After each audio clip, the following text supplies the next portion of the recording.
প্রিয় ভাই ও বোনেরা, আসসালামু আলাইকুম। বলা হয় যে শাবান মাসে মানুষের ভাগ্য ও তাকদীর লেখা হয়।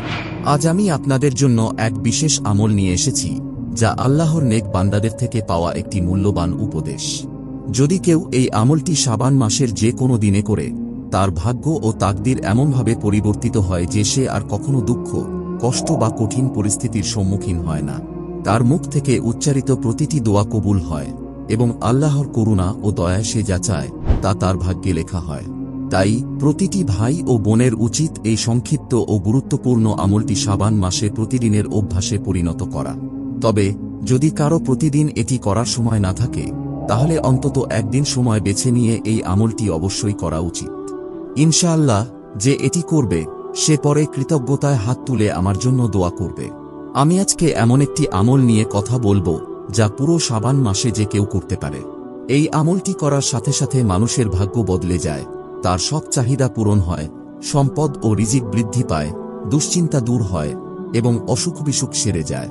মূলত যদি কেউ দৃঢ়ভাবে আল্লাহর ওপর বিশ্বাস রাখে এবং সম্পূর্ণ ভরসা করে, তবে এই ছোট্ট আমল তার জন্য অসাধারণ ফল বয়ে আনবে।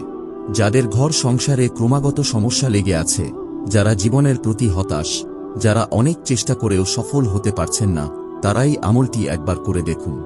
শাবান মাসে একবার এই আমল করলে আপনি নিজেই দেখবেন কিভাবে সফলতা আপনার জীবনে প্রবেশ করছে।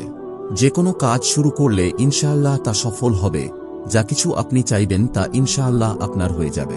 কাদের জন্য এই আমল?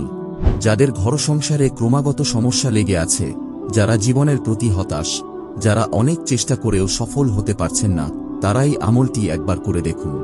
শাবান মাসে একবার এই আমল করলে আপনি নিজেই দেখবেন কিভাবে সফলতা আপনার জীবনে প্রবেশ করছে। যে কোনো কাজ শুরু করলে ইনশাআল্লাহ তা সফল হবে, যা কিছু আপনি চাইবেন তা ইনশাআল্লাহ আপনার হয়ে যাবে। কষ্ট ও সংকট কেন আসে? আপনি কি জানেন? আমাদের শরীরে, মনে, ব্যবসায়, সংসারে বা জীবনের যে কোনো ক্ষেত্রে কষ্ট আসার মূল কারণ হলো আমাদের পাপ। তাই আমাদের উচিত আল্লাহর কাছে ক্ষমা চাওয়া। আল্লাহ তাআলা তার কাছে তওবা করা বান্দাদের ভালোবাসেন, তাদের কষ্ট দূর করেন এবং তাদের সফলতা দান করেন। অনেকেই দারিদ্র্যের কারণে নানা উপায় অবলম্বন করেন। কেউ তাবিজের জন্য যান, কেউ আলেমের কাছে যান, কিন্তু তারা নিজেদের ভুল ও পাপের কথা ভাবেন না। অথচ যদি আমরা আল্লাহর দিকে ফিরে আসি, ক্ষমা চাই, তাহলে তিনি নিজেই আমাদের জীবনকে সুন্দর ও সমৃদ্ধ করে দেবেন। এই আমল কিভাবে করবেন? এই আমলটি এতই শক্তিশালী ও কার্যকরী যে আমি যদি পারতাম, তাহলে প্রত্যেক ভাই ও বোনকে শাবান মাসে এটি করার জন্য বিশেষভাবে অনুরোধ করতাম। কারণ এটি এমন একটি মাস যেখানে আল্লাহ তার বান্দাদের ওপর ৭০ গুণ বেশি অনুগ্রহ করেন। এই আমলটি করলে শুধু দুশ্চিন্তা মুক্ত হয় না, বরং জীবনের প্রতিটি ক্ষেত্রে বরকত আসবে।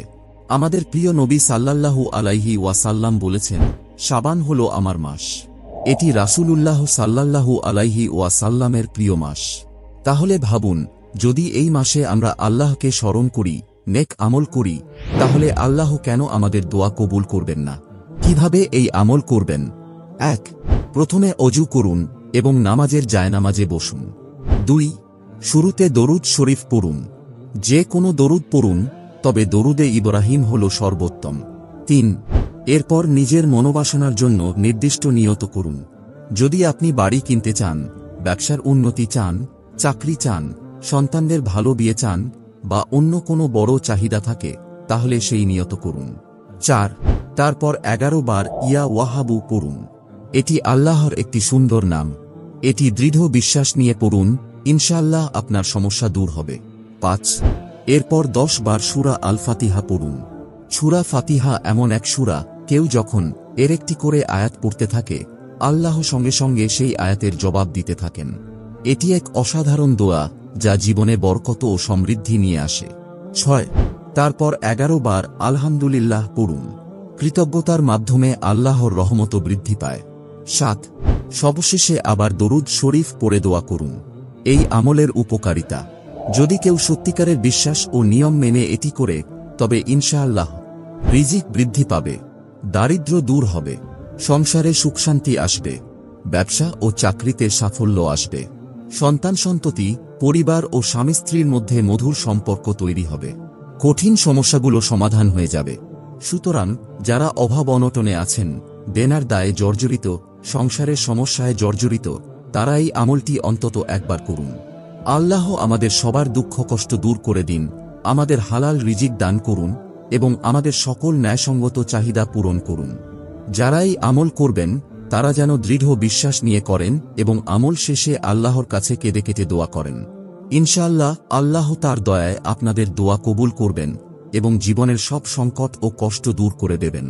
আমাদের এই গুরুত্বপূর্ণ ও মূল্যবান তথ্য যদি আপনার উপকারে আসে তাহলে দয়া করে লাইক দিন, কমেন্ট করুন এবং সাবস্ক্রাইব করুন। আপনার একটি ছোট সহযোগিতাই আমাদের আরও ভালো কন্টেন্ট তৈরি করতে অনুপ্রাণিত করবে। আমার দোয়া রইল সকলের জন্য। আল্লাহ আমাদের সকলের দুঃখ কষ্ট দূর করুন, আমাদের রিজিক বৃদ্ধি করুন, আমাদের পরিবার ও জীবনকে সুখময় করে তুলুন। আমিন।